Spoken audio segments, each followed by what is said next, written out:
Welcome to my channel. So I actually haven't made a video introducing myself. So my name's Sadie, I'm 19 years old and I'm a sophomore in college and I am currently at home for Christmas break. I wanted to film a little video talking about tips and tricks that I have used, implemented in my life this past year, so 2024, and want to use going forward. Some are tips that I just already have used in the past. Some are things that I've heard on like Instagram and TikTok and from watching videos like this because I love watching these types of videos. So without further ado, let's get into some tips and healthy daily habits to implement so we can all level up in 2025. So the first thing I wanted to talk about was affirmations. So I haven't really been listening to affirmations for like the whole year. I only started, I want to say, like in October with this app called InnerTune. So InnerTune is really great because they have a ton of free options. So it's not like others where you have like one free thing and then the rest you have to pay. You get a lot of free options with this app. They have everything specifically for what you want. So there's one for manifestation, there's one for self-love, self-growth, confidence, there's one for finding the perfect relationship, there's another for money. So each day you can kind of pick what you want to listen to. So that's one of the reasons why I really love InnerTune. So I actually challenged myself. It hasn't been the full month, but I wanted to for a whole month. The first thing I do when I wake up, instead of like going on Instagram and TikTok, is just immediately go on to InnerTune and pick an affirmation for that day. So one day I would do like money, one day I would do like confidence, and I would go in and the first thing I would do is just listen to like a 5-minute quick affirmation session of one that I would like to choose. And it honestly really helped me just wake up fulfilled and positive, which I was kind of skeptical about at first. I was like, this isn't really going to do anything, like everyone overhypes it, but it honestly, at least for me, really helped me get into a more positive mindset when waking up. Another thing that I wanted to do was right after listening to the affirmations, I would go onto my notes app and I would write down what day it was. So I wanted to do it for 30 days. So I did like day 1, InnerTune, and then I wrote the affirmation like session that I listened to.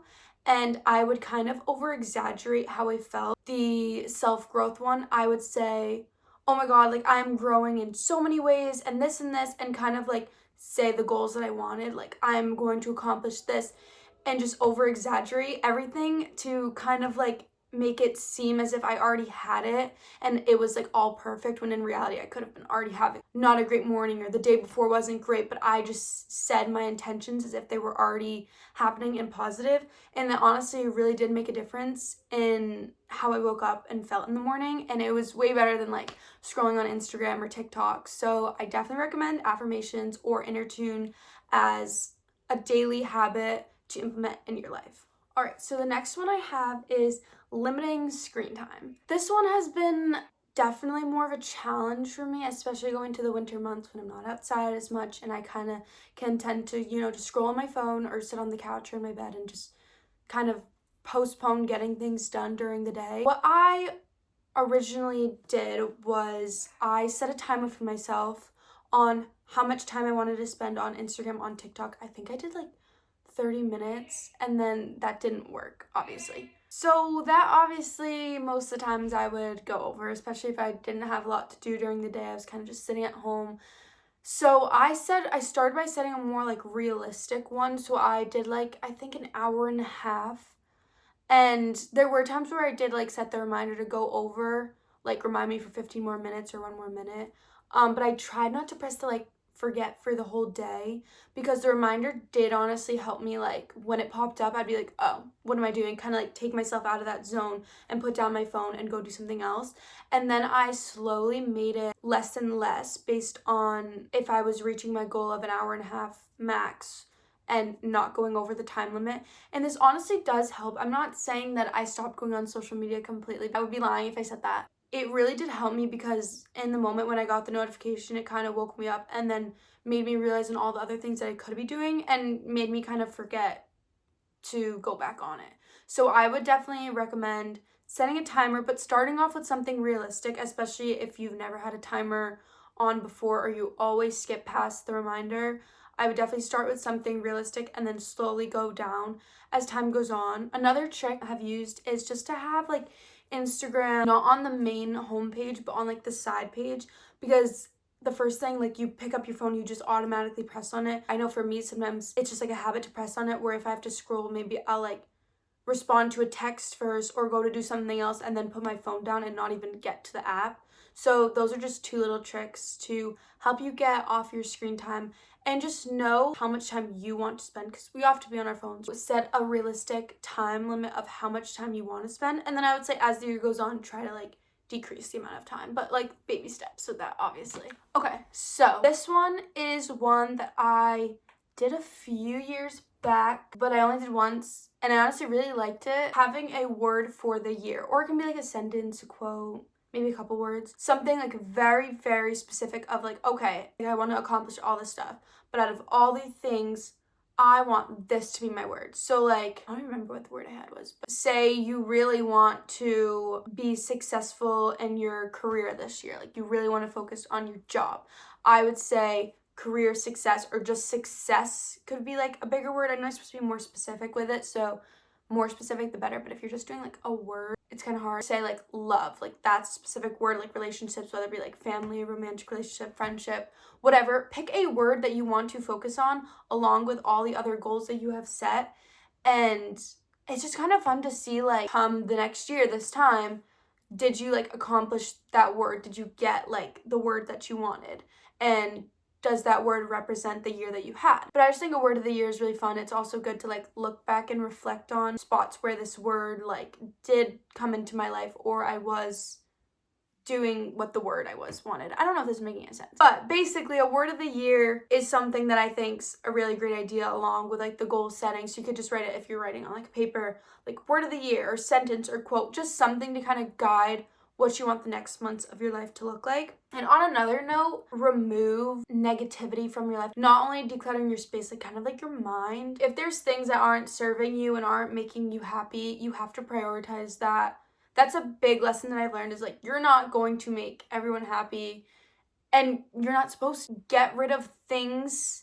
It can even be like items that like aren't serving you in a positive way. And also just like soul searching. I feel like being in college has taught me a lot about myself and what I want to do, the person that I am. And I feel like that's like soul searching is like a lifelong journey. It's going to be something like you're going to be constantly growing and searching for who you are throughout your whole life. But just starting at a younger age and just kind of setting like, this is who I want to be in 2025. Like I have a very specific version of myself that I want to be in 2025. Kind of just like looking within myself of like, oh, is this the person that I want to be? What would my future self, or the goal version of myself, do in this situation? What would she look like? What would she wear? How would she like hold herself in public? So all those things, and just removing negativity from your life, I think is like the biggest thing going into the new year. And just trying to like stick with all these things. Like it's never going to be perfect. You're never going to get like 100% of everything you wanted to get done. But I think if you follow these little tips and tricks that I've listed out, and others, like go look at like every video there is out there, just to like, if you really want this to be your year, like implement as much as you can. There's a lot of people that have like a ton of knowledge about how they start a successful business or how they change their life. So I would just say continuing to search through the like for these tips even into the new year is also just like another great way to grow your 2025.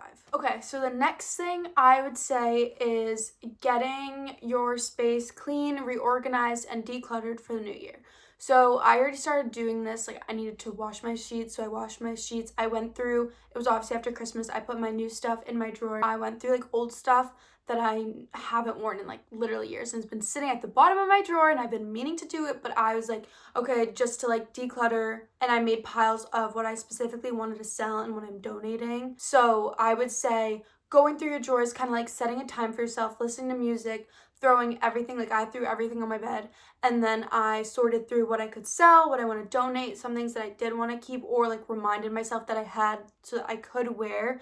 And also another thing, only keeping things that you're actually going to wear. There are so many things that I had that I was like, oh, I'll get to wear this, I want this to be my style, but like it wasn't my style. I think I realized like I need to get rid of it. So I decided to just get rid of certain things and obviously sell certain things, put things into donations, and my room is like a lot cleaner. There's a lot less things. When there's too much, it kind of like freaks me out, and it's just like unnecessary things. I've realized that as I've gotten older is like a lot of the stuff I have, I don't need to buy certain things. I already have other ones and it's already like taking up so much space. So I would say just cleaning your space, like dusting, sweeping, changing your bedding, anything to get you ready for like the new year, start fresh and clean. I would recommend doing that like a few days before the new year, just so you're starting off in like a brand new headspace. So kind of like a Sunday reset, cleaning everything, spring cleaning, I guess, is what I love to do every year. I think I've always just done that. And it's just a great habit to have, because then also if you start with a clean room, you're gonna like love that and then keep going on with the new year into a clean room.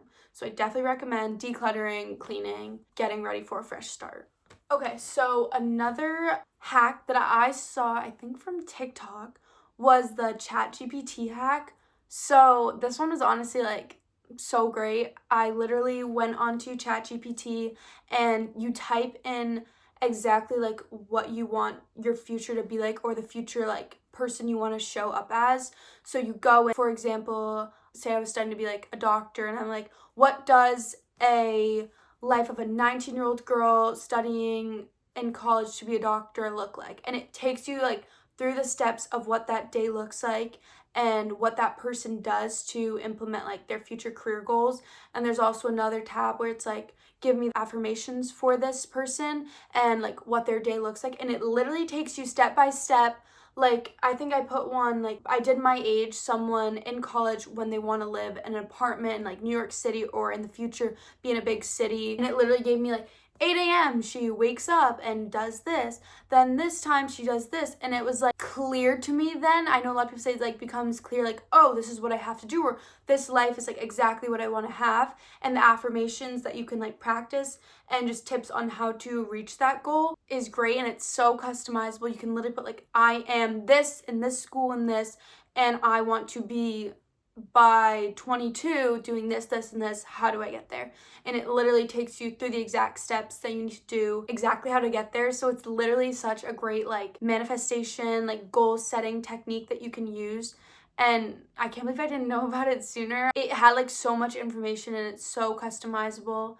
It was honestly like a really great hack to use ChatGPT instead of just coming up like, okay, what does my future self look like? It literally listed more than I could have even thought of. So that is just a great hack I think that everyone should try for how they want like their future self to be and look like, and the steps you can take to get that. So thank you ChatGPT for that one, because that was great.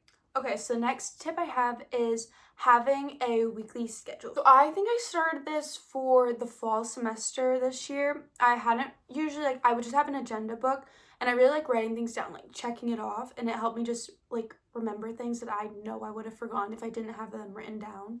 So I had a weekly schedule, so I like Monday, Tuesday, Wednesday, Thursday, Friday. I would put in my class schedule, and then I would put like each day go through like the errands I had to get done, certain emails I had to write, anything that I had to do.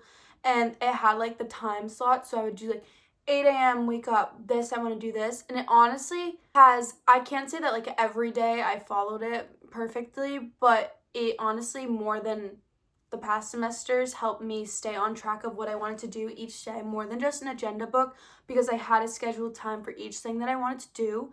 So I would 100% go on to sheets and just write down a Monday, Tuesday, Wednesday, whatever day you want, could be the whole week, schedule, literally like put in time slots. Even if you know you're not going to get to it, just try, because who knows, you might surprise yourself.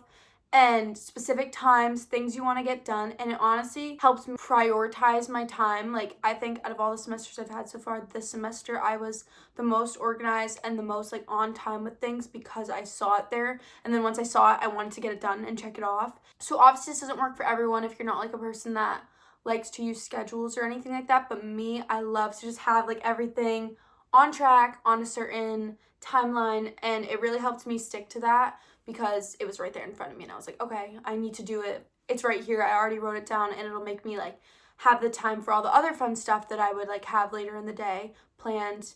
And also just like put in your plans, any dates, any things that you have, so you can work your schedule around that. I would 100% recommend doing that just to keep yourself organized. Also just having like an agenda book and specifically writing things down, because the more you write it down, the more you're likely you're going to stick to it, and then we'll organize. That is one tip that has definitely helped me for this semester that I just started doing and recommend to everyone to do, and I'm definitely going to be doing that for next semester. So get onto Sheets, make a little Google spreadsheet, Word, whatever you want to use, and organize it. They also have like such cute like patterns, and I know like TikTok has like ways you can like customize it with like colors and certain things using different apps, and it might be Google Docs actually. I use Sheets. It was kind of boring. Mine was just like a green one, but you can customize it, make it fun. I might do that. So that is another tip that I have. Okay, so the second to last one that I have is write down your goals. Like, I can't emphasize enough how important it is to write down your goals and also be specific with them, because I have looked back at like past year's goals that I've written that I like got what I wrote, but I wasn't like super specific with what I wanted, but I got like what I wrote, and I was like, oh my god. Everyone always says like be specific with it. Be as specific as possible with your goals. Last year and in past years, I would just write like I would want to work out. Don't just write I would want to work out. Literally write I want to go to the gym 5 days a week, weightlift / Pilates / whatever like you want, and be eating meals on track with my goal. Like literally so specific, not just I want to eat healthy and work out. I think this is the first year that I've actually like been so specific with it, and I think it's gonna make a big difference because I always see people talking about the more specific you are, the better. So that is one thing that I am definitely gonna be doing this year, and that I recommend everyone do when it comes to setting their goals. Also, just having like a vision board. I have my lock screen on my MacBook as I went on to, literally took me like 30 minutes. I went into Canva, went onto Pinterest, put all the pictures of things that I wanted, and I wrote 2025 in the middle, and I have it. So every day when I open my laptop, I mean, I'm on my laptop every day, so I'm seeing it there. But also I would recommend doing a poster. Like, I have a poster board behind me, and I haven't yet printed them out because my printer's not really working. So besides that, I would do that. I don't care if it's in like such an awkward spot. Literally have it somewhere in front of you that you can look at every single day, because I swear it makes a difference, and I've heard people talk about it. People close to me say that it makes a difference just having it in front of you, and everyone always talks about how important it is to see it every single day and not just make it and then just toss it to the side and never look at it. So make sure your goals are so specific, like literally down to every tiny detail. Like, I think the more specific the better. You have nothing to lose by trying that and setting up a plan. If anything, it's gonna make you better. It's not gonna like cause any harm. So I would say be super specific, write down everything, even if it seems like unrealistic, and just keep yourself organized. Have a either like electronic vision board like on your laptop, or like an in-person one, and put it somewhere that you will look at it, because that is so important. So goal setting, I love that. I think a lot of people do that, like New Year's resolutions, but have a ton of them. Have as many as you like. Be specific. I think it will work for you. So that is all I have for this video on tips and tricks on how to level up in 2025. I hope this was helpful. These are just ones that I've used in the past, or that I've gotten from watching videos, TikToks, Instagram, stuff like that. I hope you guys all got something out of this video, hopefully, on little hacks. If you haven't already seen these already, I'm super excited for the new year. Let's make 2025 the best year yet. Thank you for watching.